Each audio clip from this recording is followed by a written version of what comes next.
Sambahin niyo ang Diyos, bituing nagniningning. Sambahin niyo ang Diyos, dagat, bundok, halaman at hayop. Purihin niyo ang Diyos. Purihin ang Diyos, kayong gawa niya, umawit ng bagong kanta.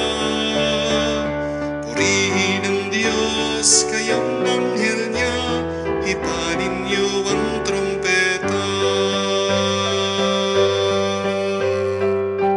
Sa ngalan ng Ama, ng Anak at ng Espiritu Santo, Amen. sumainyo ang Panginoon. At sumainyo rin. Mga kapatid, sa araw na ito, ating pinagdiriwang ang banal na kapestahan ni Apostol Santiago, St. James the Great. Bakit naging napakarangal ni Santiago? Dahil sa lahat ng lakad, sa lahat ng misyon ng ating Panginoon, palagi siyang naroroon, palagi siyang nakalapit sa Kanya. Kung gusto din natin na tayo ay pagpalain at punuin ng pagpapala ng Diyos, kamukha sana ni Santiago Apostol, huwag tayong lalayo sa Diyos. Lalong-lalo na pag tayo ay naghihirap. Makakaranas man tayo ng lungkot, makakaranas man tayo ng bigat, hindi tayo papabayaan ng Diyos kung palagi tayong nakakapit at nananalangin sa Kanya. Ating ipagdasal sa banal na misang ito ang kaligtasan din ng ating mga kababayan na kung saan sila ay nahihirapan dahil sa ulan, dahil sa bagyo, dahil sa habagat. Naway manatili silang ligtas sa anumang kapahamakan. Para tayong lahat ay maging karapat-dapat makatanggap sa mga banal na misteryo, tayo'y magpakumbaba, hilingin natin ang awa ng Diyos. Naway patawarin tayo ng Panginoon sa mga pagkakataon na hindi pa rin tayo natuto at kung saan nagpabalik-balik pa rin tayo sa ating mga pagkakasala. Inaamin ko Sa makapangyarihang Diyos at sa inyo, mga kapatid, na lubha akong nagkasala sa isip, sa salita, sa gawa, at sa aking pagkukulang. Kaya sinasamo ko sa mahal na Birheng Maria, sa lahat ng mga anghel at mga banal, at sa inyo mga kapatid, na ako'y ipanalangin sa Panginoong ating Diyos. kaawaan tayo na makapangyarihang Diyos, patawarin tayo sa ating mga kasalanan, patnubayan tayo sa buhay na walang hanggan. Amen. Panginoon, kaawaan mo kami. Panginoon, kaawaan mo kami. Kristo, kaawaan mo kami. Kristo, kaawaan mo kami. Panginoon, kaawaan mo kami. Panginoon, kaawaan mo kami.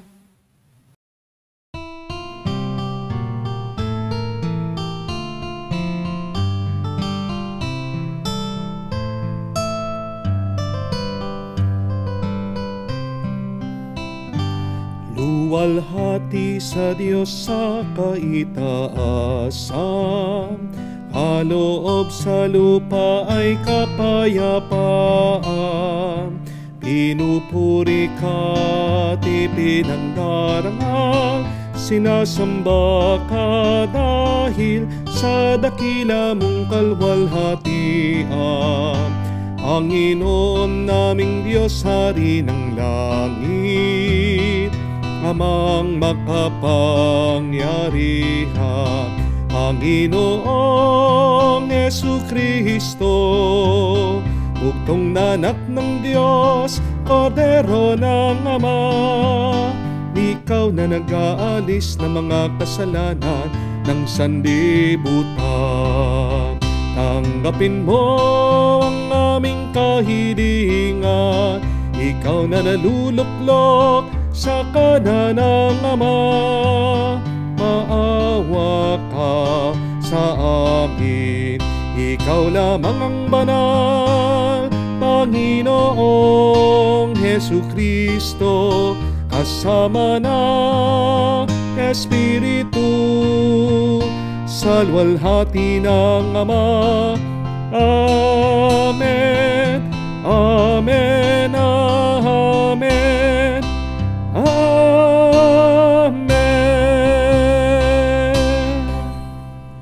Manalangin tayo. Ama naming makapangyarihan, itinalaga mo sa unang pag-aani ng iyong mga apostol ang pagdanak ng dugo ni Santiago. Ipagkaloob mong tumibay ang iyong sambayanan sa kanyang pagpapahayag ng pananampalataya at lubusang pagkakamit ng pagdalangin niyang puspusan. Sa pamamagitan ni Jesucristo, kasama ng Espiritu Santo, magpa sa walang hanggan. Amen. Pagbasa mula sa ikalawang sulat ni Apostol San Pablo sa mga taga-Korinto. Mga kapatid, kaming pinagkalooban ng kayamanang espiritual na ito ay hamak.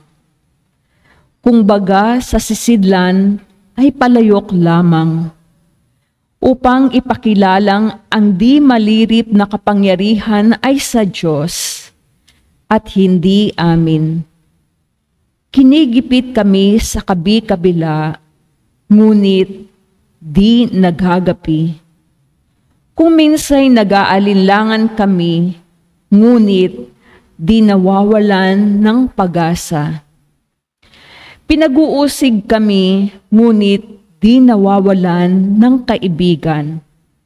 Naibubuwal, ngunit di tuluyang nalulukmok.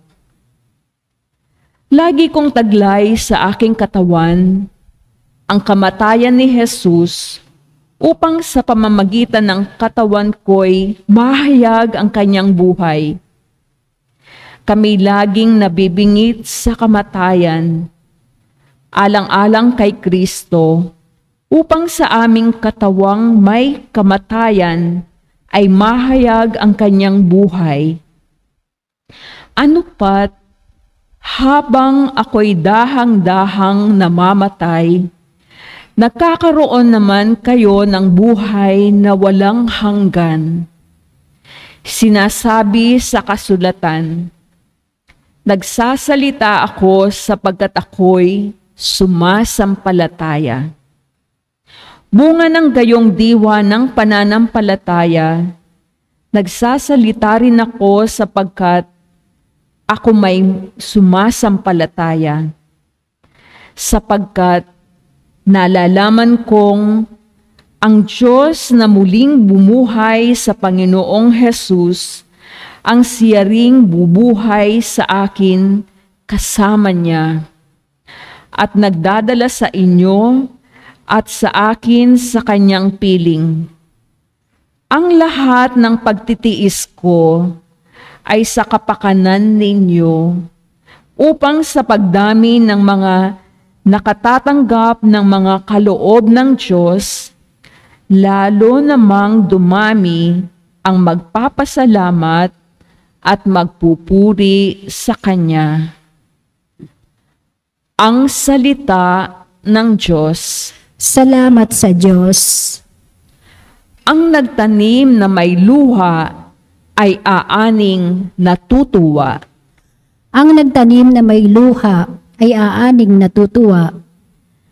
Nang lingapin tayo ng Diyos at sa Siyon ay ibalik, ang nangyaring kasaysayay parang isang panaginip. Lahat tayo ay natuwa, masasayang nagsiawit. Ang nagtanim na may luha ay aaning natutuwa. Ang sabi ng mga bansang nagmamasid sa paligid, ang ginawa ng Diyos nila ay dakila, anong rikit? Dakila ngang masasabi, pambihira ang ginawa, kaya naman kami ngayon, kagalakay, di kawasa. Ang nagtanim na may luha ay aaning natutuwa. Kung paanong inuulan yaong mga tuyong batis, sa sariling bayan namin, kami poon ay ibalik. Silang mga nagbubukid na nagtanim na may luha, bayaan mo na mag-aning masaya't natutuwa. Ang nagtanim na may luha ay aaning natutuwa. Yaong mga nagsihayong dalay binhit na nanangis, ay aawit na may galak, dalay ani pagbalik. Ang nagtanim na may luha ay aaning natutuwa.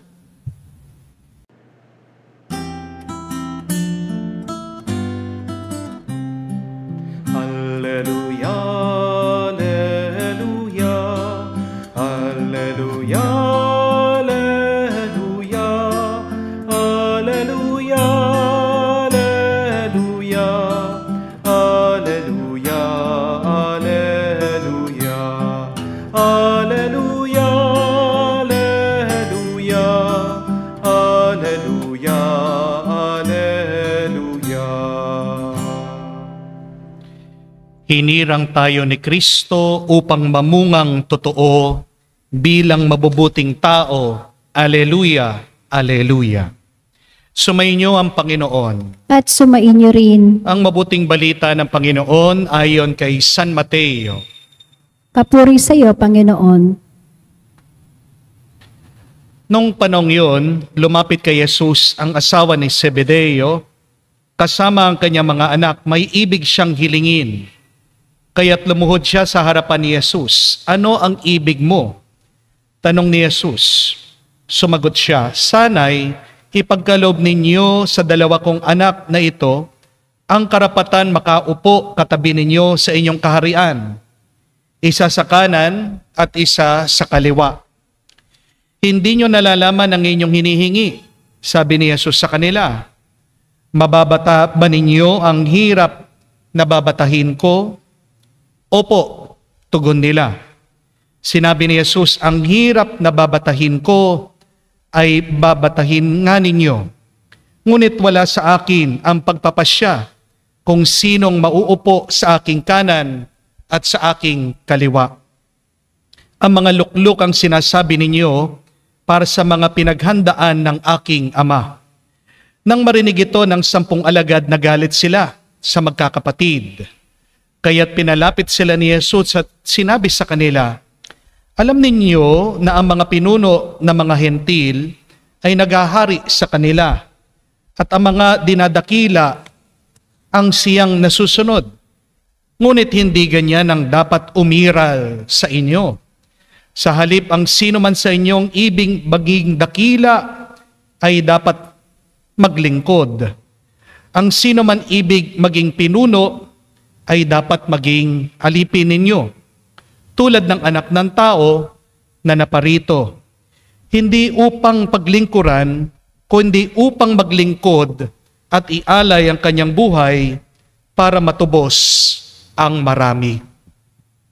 Mga kapatid, ang mabuting balita ng ating kaligtasan. Pinupuri ka namin, Panginoong Yesukristo. Magandang araw po muli sa inyong lahat. Ang aking pundasal at dalangin, sana kayo ay nasa mabuti at ligtas na kalagayan. Papasok na naman po tayo sa panahon ng tag-ulan. Please keep safe, be safe. At naway po habang tayo ay nakakaranas ng hindi inaasahang pag-ulan o pagbagyo, magsama-sama po tayo sa panalangin. Alam po natin na may kapangyarihan ang pagdarasal at mas may malakas na kapangyarihan pag tayo ay sama-samang nagdarasal. Amen? Let us continue praying for one another. Ang tanong, mahalaga ba ang pagpapakumbaba? Why should we be humble? Sa panahon po natin ngayon, halos lahat ng mga tao gustong yumaman, gustong sumikat, gustong magkaroon ng kapangyarihan. Kailangan pa ba natin ang pagpapakumbaba?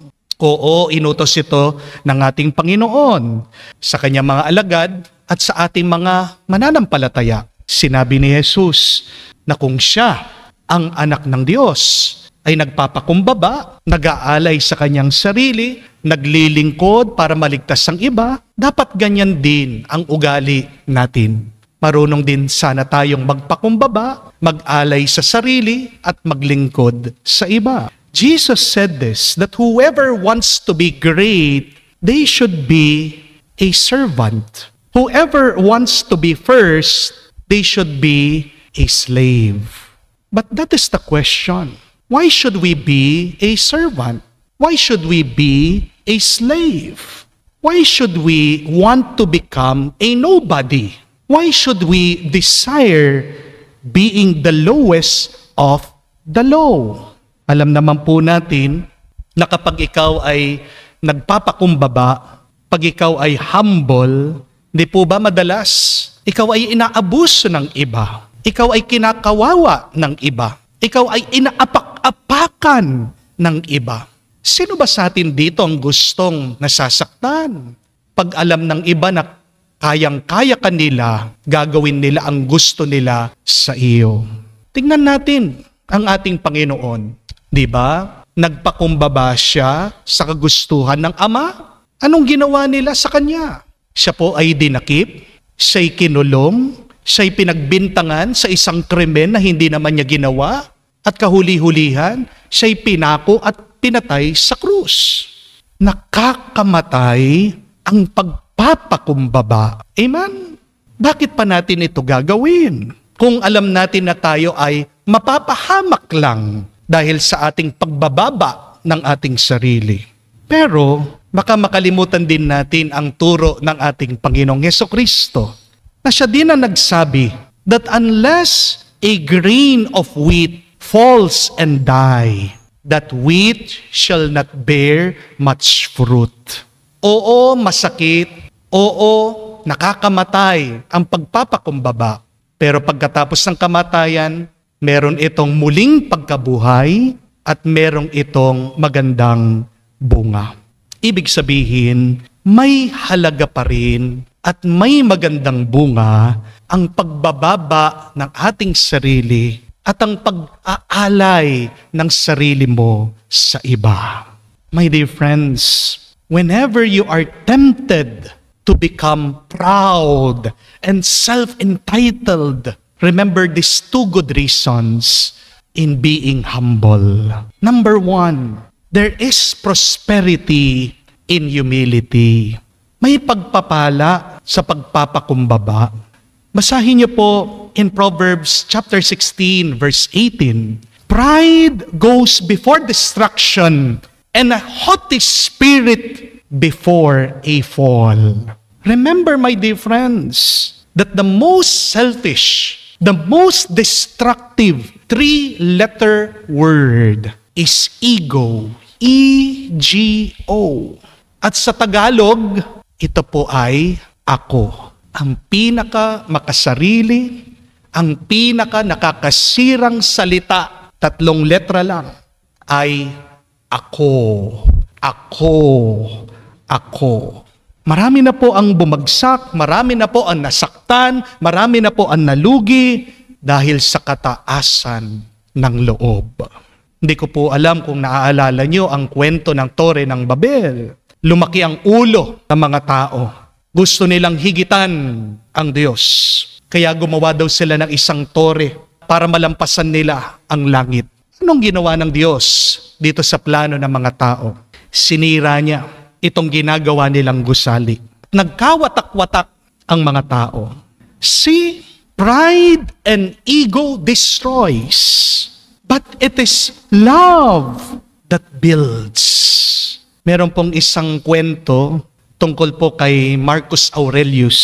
Hindi ko po alam kung kilala niyo siya. Isa po siya sa mga pinaka-hinahangaan, pinaka-magaling na emperador doon sa Roma. Kapag po dumadaan daw si Marcus Aurelius sa syudad, kadalasan ng mga taong nakakakita sa kanya, yumuyuko, pinapalakpakan siya, pinupuri siya. Mahal na mahal po ng mga tao itong emperador na ito. Bakit? Kasi napakarami po niyang napanalunan na gera. Napakarami po niyang nagawang mabuti sa buhay ng mga tao. Inayos po niya ang syudad. Pero ang hindi po alam ng ibang tao, ito. Kapag daw po lumalabas ang emperador na si Marcus Aurelius, nagsasama daw po siya ng isang alipin. At kapag binabati siya ng napakaraming tao, kapag pinupuri siya ng kanyang mga sinasakupan, ito pong alipin nasa tabi niya at inutusan siya, nabulungan siya sa kanyang tenga. Ano po ang sinasabi nitong alipin? Sinasabi sa kanya, paulit-ulit, tao ka lang, tao ka lang, tao ka lang. Kahit po nung panahon na yon, sinasamba po ang mga emperador bilang mga Diyos. Ayaw pong makalimutan ni Marcus Aurelius ang pagpapakumbaba na tao lang siya. Kasi po, alam ni Marcus Aurelius, kapag umakyat ang kayabangan sa ulo niya, maapektuhan po ang kanyang pagdedesisyon. Makakalimutan niya kung ano ang tunay na mahalaga sa buhay. Remember that pride will always cloud your better judgment. At dahil po sa tama at wastong pagdedesisyon, pag-iisip nitong emperador si Marcus Aurelius, ano po ang naging epekto sa syudad doon sa Roma? Mas napaganda pa niya ang pamumuhay ng mga tao. Mas umasenso ang imperyo.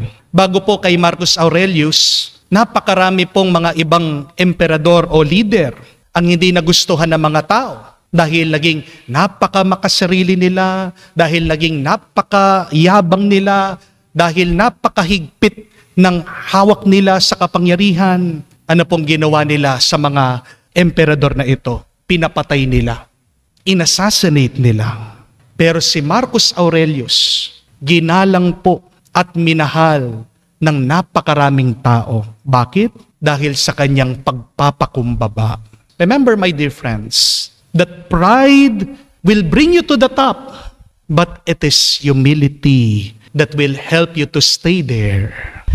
Kung gusto mong umangat, kung gusto mong umasenso, kung gusto mong manguna, sige, taas mo ang iyong sarili.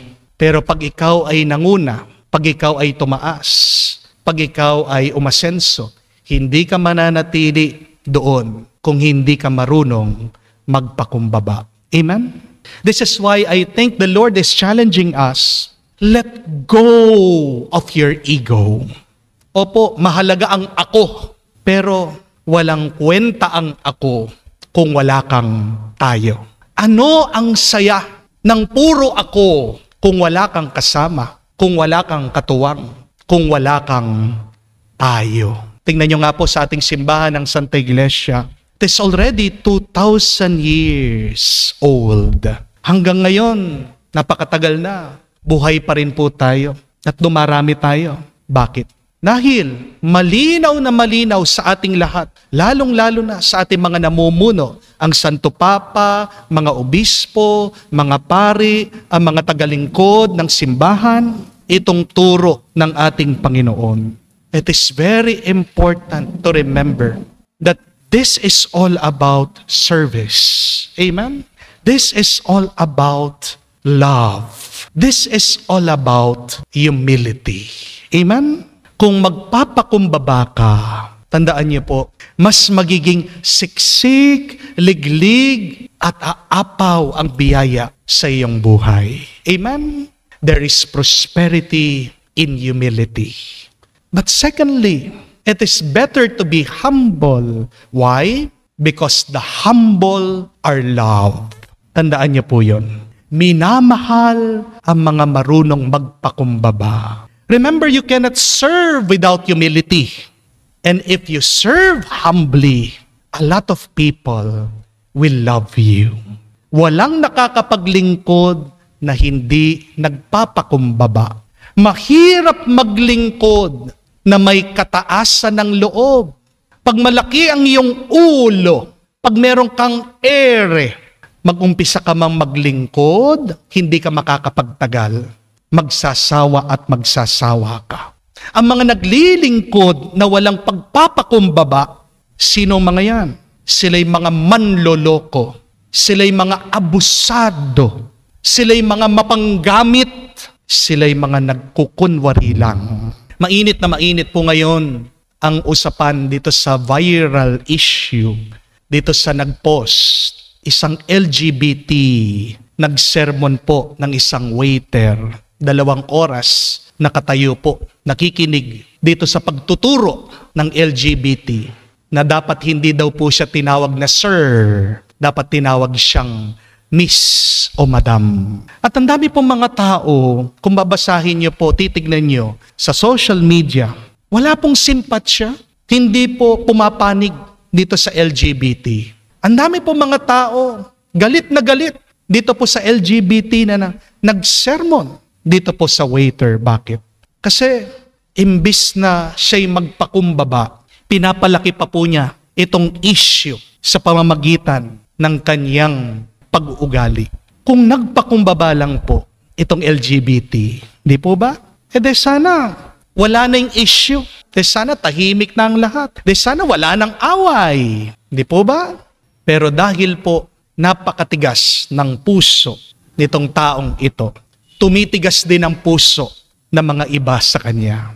Ang bagong magandang balita, nung nalaman po ng ibang tao yung ginawa nitong LGBT sa kawawang waiter, naawa po sila.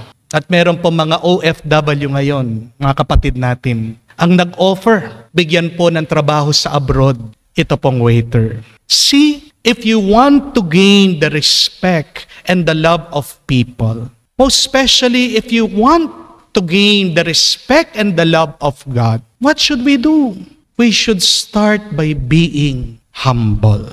Remember this. Always remember this. It pays to be humble. May gantimpala ang pagpapakumbaba. Kaya nga po, sabi ni San Agustin, napakaganda. Kung gusto mo daw umangat sa buhay, mag-umpisa ka sa pagpapakababa ng iyong sarili.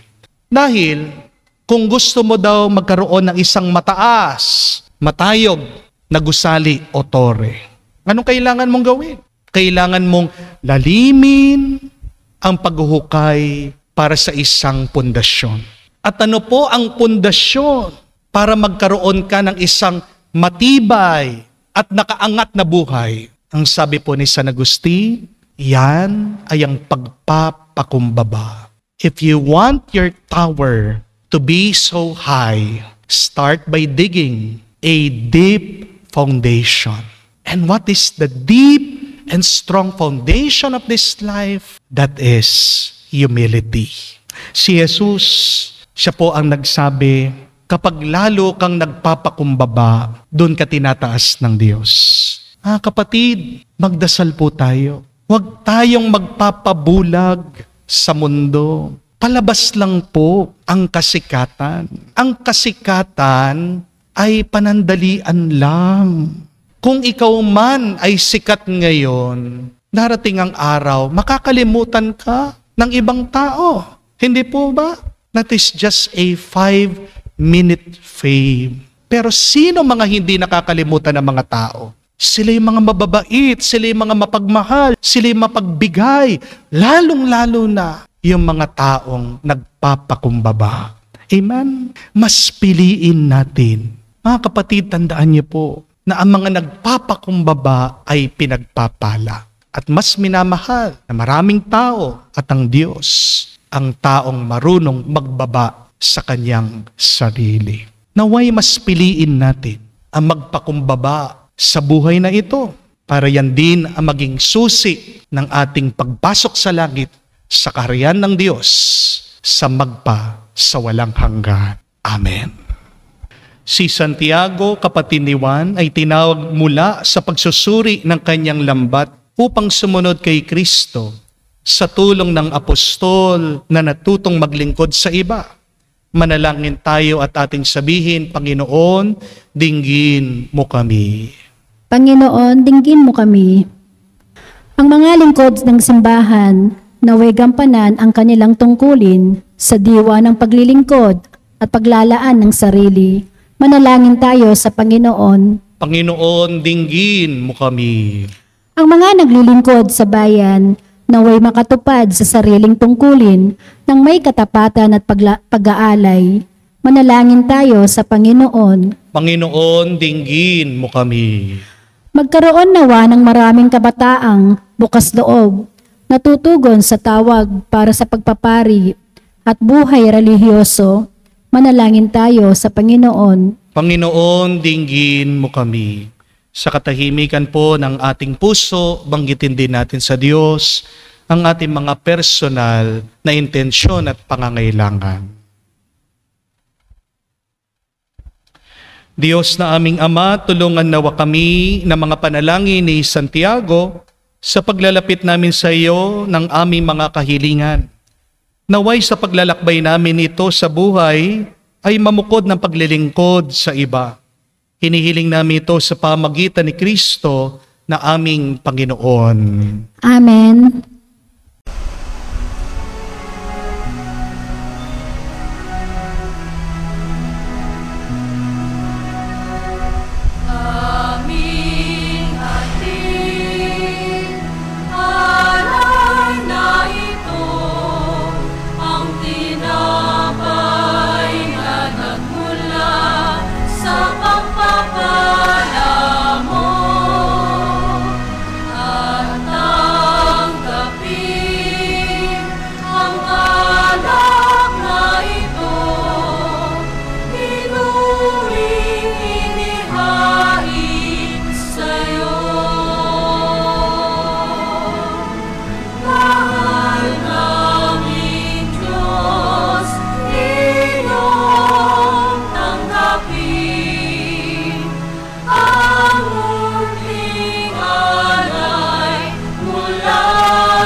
Manalangin kayo mga kapatid, para ng ating mga paghahain ay kalugdan ng Diyos, amang makapangyarihan. Tanggapan nawa ng Panginoon itong paghahain sa iyong mga kamay, sa kapurihan niya at karangalan, sa ating kapakinabangan at sa buong sambayanan niyang banal. Ama naming lumikha, dalisayin mo kami, pakundangan sa nagliligtas na binyag ng iyong anak, upang sa kapistahan ni Apostol Santiago, na niloob mong unang makainom sa kanyang kalis, kami makapaghandog ng haing iyong tinatanggap na matamis. Sa pamagitan ni Kristo kasama ng Espiritu Santo, magpa sa walang hanggan. Amen. Sumainyo ang Panginoon. At sumainyo rin. Itaas sa Diyos ang inyong mga puso at diwa. Itinaas na namin sa Panginoon. Pasalamatan natin ang Panginoong ating Diyos. Marapat na siya ay pasalamatan. Ama naming makapangyarihan, tunay nga marapat ikaw ang aming pasalamatan. Ikaw ang pastol na laging pumapatnubay sa mga kabilang sa nililingap mong kawan. Ito ang ginaganap na pananagutan ng giliw mong anak at pastol ng tanan, na mga apostol ay kanyang mga katuwang sa pagiging pastol na patnubay ng sambayanan. Kaya kaisa na mga anghel na nagsisiawit ng papuri sa iyo nang walang humpay sa kalangitan, kami nagbubunyi sa iyong kadakilaan.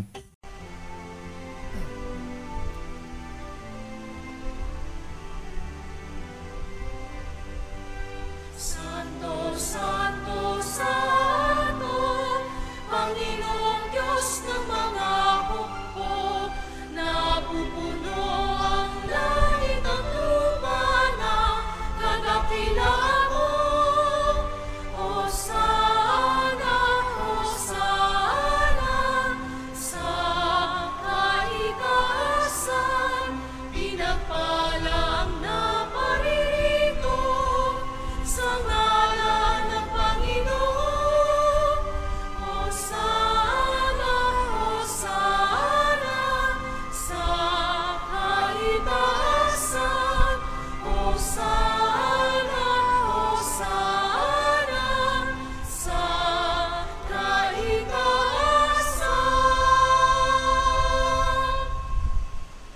Ama naming banal, ikaw ang bukal ng tanang kabanalan. Kaya't sa pamagitan ng iyong Espiritu, gawin mong banal ang mga kaloob na ito, upang para sa amin ay maging katawan at dugo ng aming Panginoong Heso Kristo.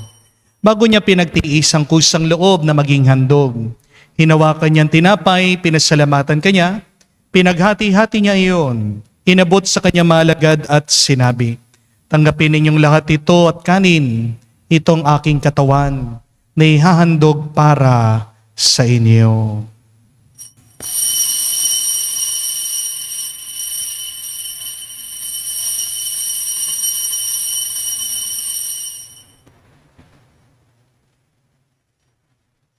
Gayon din naman na matapos ang hapunan, hinawakan niyang kalis, muli kanyang pinasalamatan, inabot niya ang kalis sa kanya malagad at sinabi, "Tanggapin ninyong lahat ito at inumin. Itong kalis ang aking dugo ng bago at walang hanggang tipan. Ang aking dugo na ibubuhos para sa inyo at para sa lahat. Sa ipagpapatawad ng mga kasalanan, gawin ninyo ito sa pag-aalaala sa akin."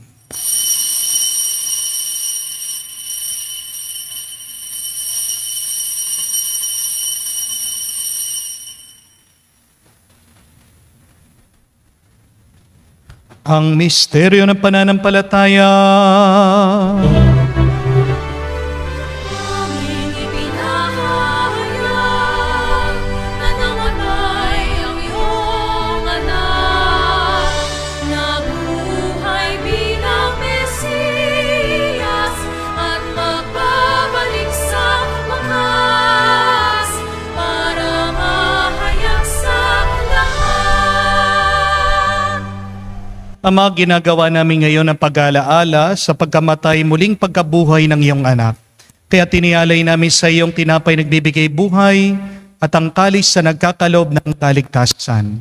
Kami nagpapasalamat dahil kami yung minarapat na tumayo sa harap mo para maglingkod sa iyo.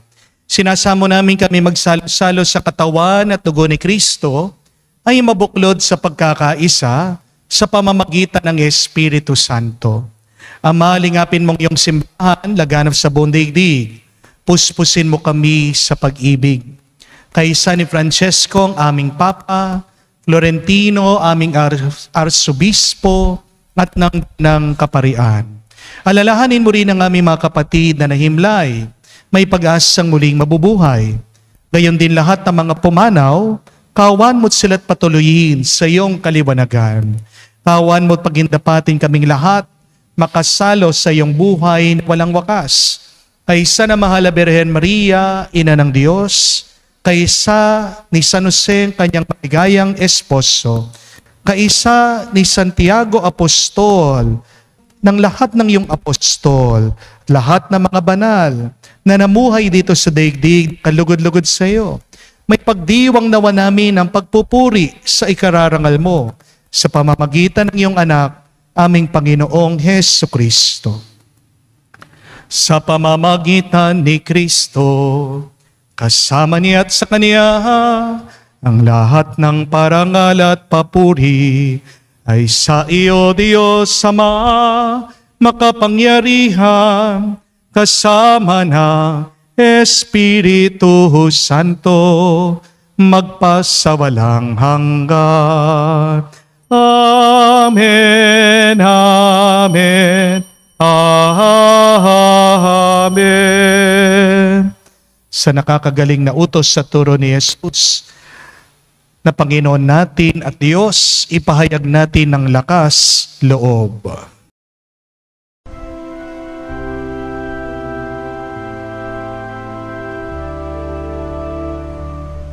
Ama namin, sumasalangit ka, sambahin ang ngalan mo, mapasa amin ang kaharian mo,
Hinihiling namin kami adya sa lahat na masama, pagkalooban ng kapayapaan araw-araw, iligtas sa kasalanan, ilayo sa lahat ng kapamakan, samantalang aming pinanabikan ang dakilang araw ng pagpapahayag ng tagapagligtas naming si Heso Kristo. Sapagkat iyo ang kaharian at ang kapangyarihan at ang kapurihan magpakailanman. Amen. Panginoong Yesu Kristo, sinabi mo sa mga apostol, kapayapaan ang iniiwan ko sa inyo, ang aking kapayapaan binibigay ko sa inyo. Tunghayan mong aming pananampalataya at huwag ang aming pagkakasala. Pagkalooban mo kami ng kapayapaan at pagkakaisa, ayon sa iyong kalooban, kasama ng Espiritu Santo, magpa sa walang hanggan. Amen. Kapayapaan ng Panginoon ay laging sumainyo. At sumainyo rin. Magbigayan po tayo ng kapayapaan sa bawat isa. Peace with you po. Kapayapaan po sa inyong lahat. Cordero ng Diyos na nag-aalis ng mga kasalanan ng sanlibutan, maawa ka sa amin. Maawa ka sa amin. Cordero ng Diyos na nag-aalis ng mga kasalanan ng sanlibutan, maawa ka sa amin. Maawa ka sa amin. Cordero ng Diyos na nag-aalis ng mga kasalanan ng sanlibutan, ipagkaloob mo sa amin ang kapayapaan.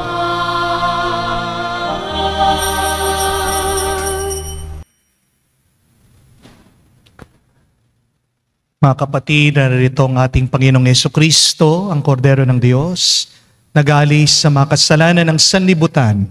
Mapalad tayong lumalapit sa piging ng Kordero. Panginoon, hindi ako karapat-dapat na magpatuloy sa iyo, ngunit sa isang salita mo lamang ay gagaling na ako.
Manalangin tayo.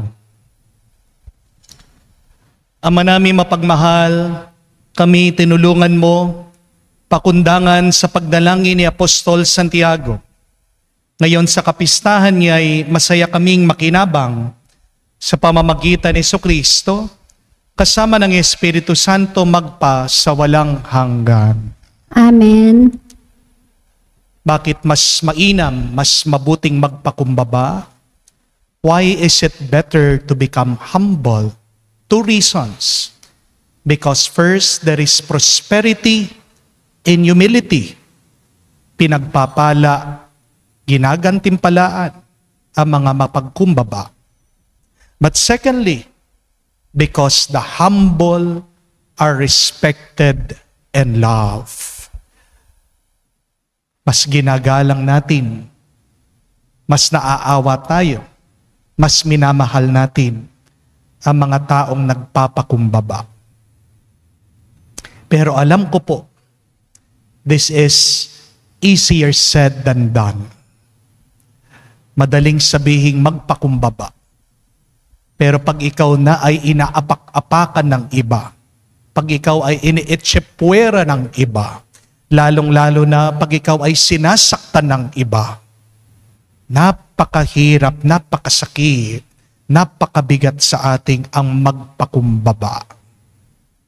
Pero kahit na may ginagawang masama ang iba sa iyo, bakit kailangan ka pa ring magpakumbaba? Kasi tandaan mo, meron Diyos. At nakikita niya ang nangyayari sa lahat.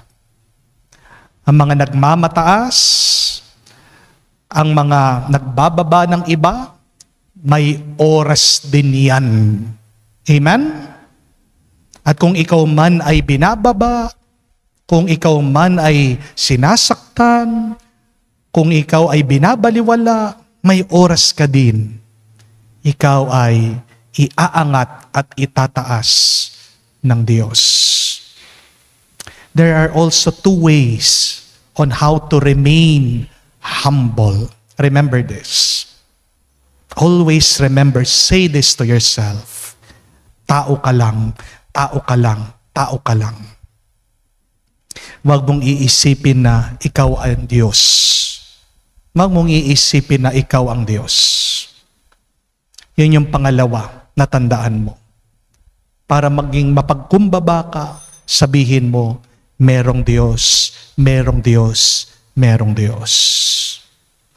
Pansinin niyo po, ang ibon, pag malakas, kumakain ng uod.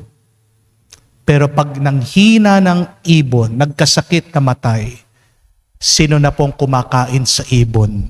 Yung uod. Magandang paalaala po yun. We will not live forever. We are not always strong. We are not always rich. We are not always powerful. There is only one who has the power. There is only one who lives forever. That is God. Para ikaw ay matulungan sa iyong pagpapakumbaba, para pagpalain ka, para mahalin ka, yan po yung ating assignment. Ipagdasal natin ito ngayon. Ipaalala mo sa iyong sarili, tao lang ako. Tao lang ako. Tao lang ako. Pero dagdagan mo, pagkatapos sabihin mo, ikaw ang Diyos. Ikaw ang Diyos. Ikaw ang Diyos ang masusunod, ang nagbibigay ng pagpapala, ang nagbibigay ng bendisyon. Sumayin niyo ang Panginoon. At sumain niyo rin. At kayo ay pagpalain ng Diyos, makapangyarihan sa lahat, sa ngalan ng Ama, ng Anak, ng Espiritu Santo. Amen. Ang ating misa ay natapos na. Humayo kayo sa kapayapaan ni Kristo. Salamat sa Diyos.